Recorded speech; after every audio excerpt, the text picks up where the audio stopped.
Coach Corey Wayne, and this is my video coaching newsletter. And the topic of today's newsletter is going to be the moment you start losing her. Well, I've got an email here from a viewer, and this is what I really liked about this email is that you can literally see a slow motion train wreck starting to happen with this guy who starts off doing well with a girl he's dating, and then third or fourth date in, I think it was, he just starts going off the fucking rails. And so it's like, what's really great is you can really pinpoint the moment where he's doing everything right up until that point, and then things just start going sideways, and he just completely starts coming unglued and losing emotional self-control. So I've got a quote that I'm going to read to you that I wrote, and then we're going to jump right into his email. And the quote says, "Most guys who screw up perfectly good dating opportunities with the kind of women they've always dreamed of tend to fall under the illusion of action. What this means is that they believe and talk themselves into doing something in order to cause a woman to like them more or to want to date them. This really is nothing more than weakness, insecurity, neediness, fearfulness, desperation, and neurotic behavior causing them to try and make up for something that they feel they lack. In other words, they don't feel like they're good enough or deserve to have the kind of woman that they really want, freely choose to love them and want to be with them. This manifests itself in the form of excessively contacting a woman, over pursuing her, and generally trying to force themselves into her life instead of letting her come to them at her own pace." So he says, "Hey coach, I have my fourth date with a girl tomorrow that I'm really interested in. 2 days following our date last week, she texted, 'Hey there, how was your day?' This is exactly what I talk about in my book. The guy only has to start the courtship and reach out and call her or text her for the first 2 to 3 times, first 2 to 3 dates. And this is what you're going to see. After his third date, 2 days went by, and she texted him. She didn't say, 'Hey, I want to see you again. I want you deep inside me again.' She said, 'Hey there, how was your day?' She's putting herself into his orbit. She's not calling to see how his day is. She's calling because she's thinking about him, and she's hoping that he wants to see her. That's what's really going on. He says, 'I waited until the next day and said, "Good, by the way, I had a great time with you the other night. Let's do it again next week. When are you free?" Perfect. Great response. She responded very well to that. He says, textbook Coach Corey Wayne. She said, "I did too. I'm available Thursday or Friday." When I responded, I was out with a few buddies having a drink, and thus slightly brazen as I have a tendency to be, I said, "Friday it is. I will see your gorgeous ass at 7. Have a good night." After midnight, she responded saying, "Deal. Not sure I can hold off that long." That tells me that she really wants to see you at this particular moment in time. He says, "In my stupidity, I responded," and keep in mind, he's been drinking.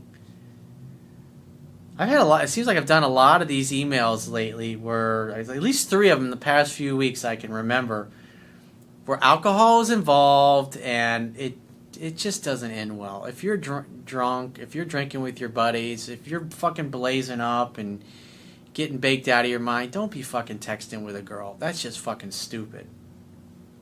Because then you're going to wake up the next day, with a hangover or cobwebs, and you're going, "Oh, fuck. Not only do I feel like shit, but I ruined things with a really great girl." He says, "In my stupidity, I responded at 2 a.m. when I saw it saying, 'Come on, babe. All you have to do is double-click that mouse until Friday. Then I'm all yours.'" It had to do with the double-clicking the mouse had to do something with an inside joke, I remember. He says, "My previous email explains the double-clicking of the mouse comment." Well, I'm not going to go into that here. He says, "Anyway, the next morning, she just said, ha. She said, ha, so whatever. I didn't respond or anything because what's the point? However, I broke down 4 days later and struck up a text conversation." He says, "Whoops." So this is the moment. It's right here. Everything's going along good, and what happens? At 2 a.m., he's had a few cocktails in him. He's a little cocky. He starts texting some stuff, and instead of being cocky and charming, kind of comes off as a little arrogant, a little bit of a dick, and doesn't get the desired response. 4 days go by, and he's going, "Uh-oh, I haven't heard from her. She's not calling and texting me like she once was." because you're just basically communicating. You were a little full of yourself, a little arrogant, and that's why she backed off. And so now that he's in a fearful state, he's thinking, oh, I got to call her, I got to text her, I got to do something.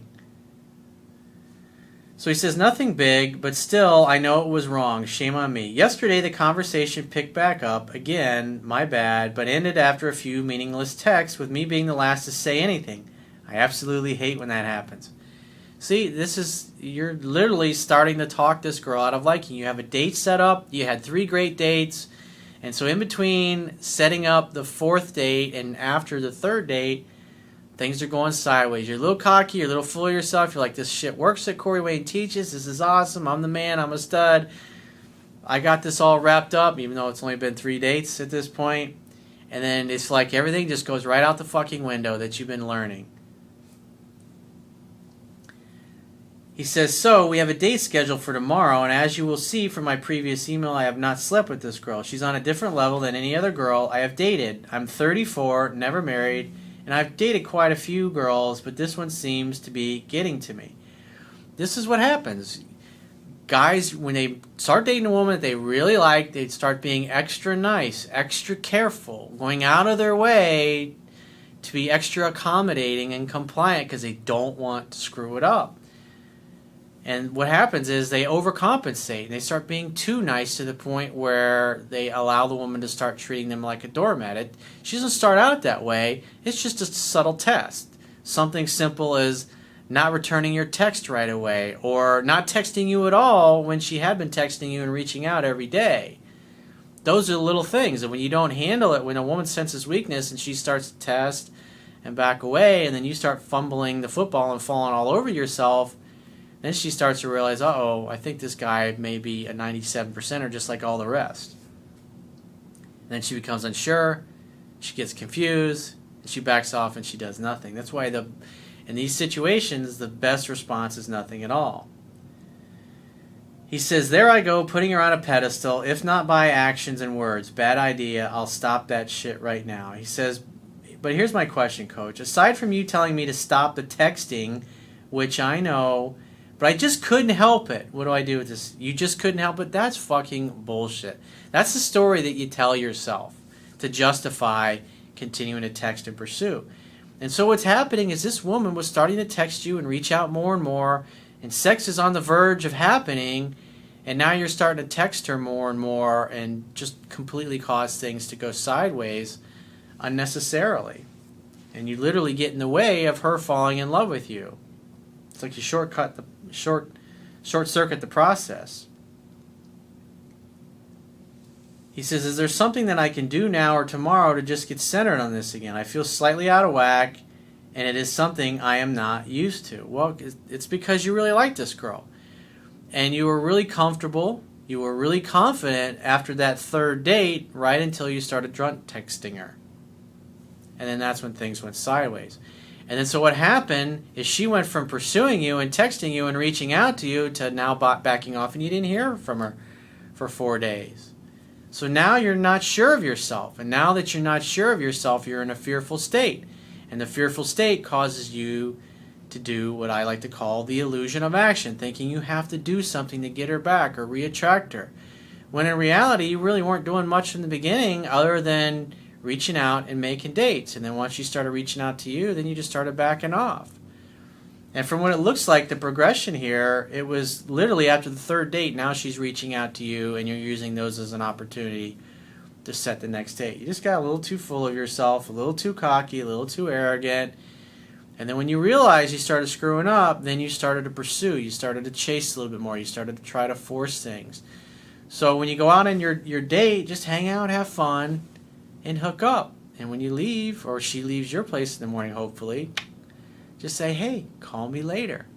And then wait to hear from her. Worst case, you can always wait until the following week, 7 days later, if you haven't heard from her, and then go back to calling her once per week, because this is a brand new courtship. This isn't trying to attract an ex. This is just somebody that's brand new in your life.